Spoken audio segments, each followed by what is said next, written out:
এই পৃথিবীতে এমন কোনো স্থান নেই যা আমাজন বনের মতো বিস্ময়, রহস্য এবং জীববৈচিত্র্যে পরিপূর্ণ। এটি কেবল একটি জঙ্গল নয়, এটি আমাদের গ্রহের জীবন্ত ফুসফুস, এক বিশাল প্রাকৃতিক বিস্ময়।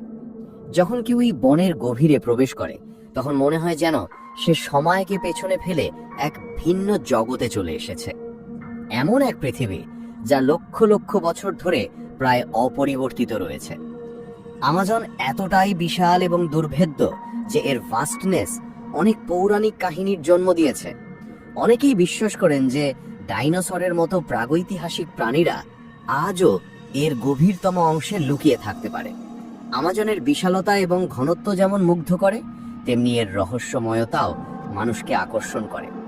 আজ পর্যন্ত কোনো বিজ্ঞানী বা অভিযাত্রী নিশ্চিতভাবে বলতে পারেননি যে এই বনটি ঠিক কিভাবে এমন অনন্য রূপ ধারণ করলো, কারণ এর গঠন এবং বাস্তুতন্ত্র পৃথিবীর অন্য যে কোনো বনের থেকে সম্পূর্ণ আলাদা।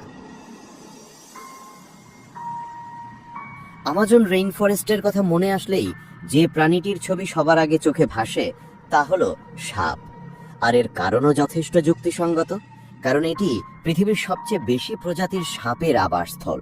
এখানে অ্যানাকোন্ডা, পাইথন, বোয়া কনস্ট্রিক্টর থেকে শুরু করে বিষাক্ত কোরাল সাপ এবং ফেরডিলান্স পর্যন্ত বিভিন্ন প্রজাতির সাপের দেখা মেলে। বিশেষ করে এখানকার অ্যানাকোন্ডাগুলো বিশ্বের অন্য যে কোনো অঞ্চলের অ্যানাকোন্ডার চেয়ে আকারে অনেক বড় এবং শক্তিশালী হয়। লোককথায় এমনও বলা হয় যে আমাজনের গহীন জলাশয়ে প্রাচীনকালের টাইটানোবোয়ার মতো বিশাল সাপও লুকিয়ে থাকতে পারে। এর কারণ হলো আমাজনের জলবায়ু এবং প্রকৃতি লক্ষ লক্ষ বছর আগের পৃথিবীর মতোই রয়ে গেছে, যা এমন প্রাণীদের টিকে থাকার জন্য আদর্শ পরিবেশ তৈরি করে। কিন্তু আমাজন শুধু সাপের জন্যই বিখ্যাত নয়, এখানকার জীববৈচিত্র্য এতটাই সমৃদ্ধ যে বিজ্ঞানীরা আজও এর সম্পূর্ণ তালিকা তৈরি করতে পারেননি। আমাজন বনের ওপর অসংখ্য গবেষণা পরিচালিত হয়েছে, কিন্তু আজ পর্যন্ত আমরা এর মাত্র অর্ধেকেরও কম অংশ অন্বেষণ করতে পেরেছি। এই বনের প্রায় ৭৫% এলাকাই এতটাই দুর্গম যে সেখানে আধুনিক মানুষ পৌঁছাতে পারেনি। এর প্রধান কারণ হলো এর অবিশ্বাস্য ঘনত্ব এবং প্রযুক্তিগত সরঞ্জাম বনের গভীরে নিয়ে যাওয়ার অসুবিধা। স্যাটেলাইট বা ড্রোনও এর ঘন পাতার ছাউনি ভেদ করে মাটির চিত্র তুলতে পারে না। বিজ্ঞানীরা ইচ্ছাকৃতভাবেও এর গভীরে যেতে চান না, কারণ তারা লক্ষ লক্ষ বছর পুরনো এই প্রাকৃতিক বাস্তুতন্ত্রকে ব্যাহত করতে চান না। আমাজন বনে শত শত আদিবাসী উপজাতি বাস করে, যাদের মধ্যে অনেকেই বহির্বিশ্বের সাথে কোনো রকম যোগাযোগ স্থাপন করেননি। ধারণা করা হয় আমাজনের ঘন জঙ্গলের গভীরে এমন আরো অনেক উপজাতি থাকতে পারে যাদের সম্পর্কে আমাদের কোনো ধারণাই নেই। কিন্তু আধুনিক সভ্যতার অগ্রগতির সাথে সাথে বন উজাড় হওয়ার কারণে এই বন এবং এর ওপর নির্ভরশীল প্রাণী এবং মানুষ উভয়েই আজ হুমকির মুখে। যদি আমাজন ধ্বংস হয়ে যায় তাহলে পৃথিবী থেকে লক্ষ লক্ষ প্রজাতির প্রাণী চিরতরে বিলুপ্ত হয়ে যাবে। আমাজন সম্পর্কে প্রতিদিন নতুন নতুন তথ্য এবং বিস্ময়কর জিনিস সামনে আসছে।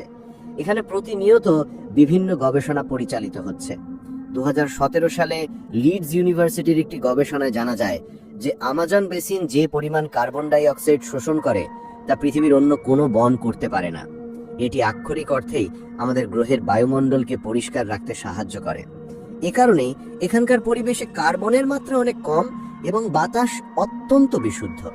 কিন্তু যদি এখানে শিল্পায়ন এবং বন উজাড় বাড়তে থাকে তাহলে বিপুল পরিমাণে কার্বন নির্গত হবে, যা সমগ্র পৃথিবীর জলবায়ুর জন্য একটা বড় হুমকি হয়ে দাঁড়াবে।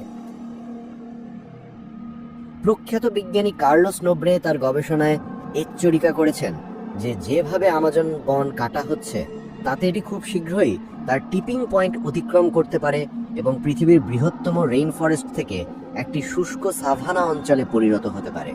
যদি এমনটা হয় তাহলে এই অঞ্চলের সম্পূর্ণ বাস্তুতন্ত্র বদলে যাবে এবং এর প্রভাব বিশ্ব জুড়ে অনুভূত হবে।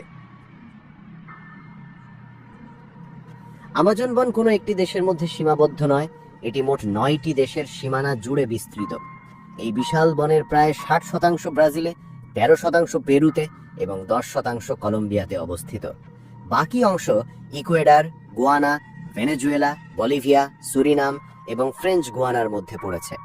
একটি বিস্ময়কর তথ্য হলো পৃথিবীর সমস্ত পরিচিত প্রজাতির প্রায় 1/3 একযোগে আমাজন বনে পাওয়া যায়। এখানে প্রায় ৩৯০ বিলিয়ন গাছ রয়েছে, যার মধ্যে ১৬,০০০-এরও বেশি বিভিন্ন প্রজাতি রয়েছে। শুধু তাই নয়, এখানে প্রায় ৪০০-রও বেশি বিভিন্ন আদিবাসী উপজাতি বাস করে, যাদের নিজস্ব ভাষা, সংস্কৃতি এবং জীবনযাত্রা রয়েছে।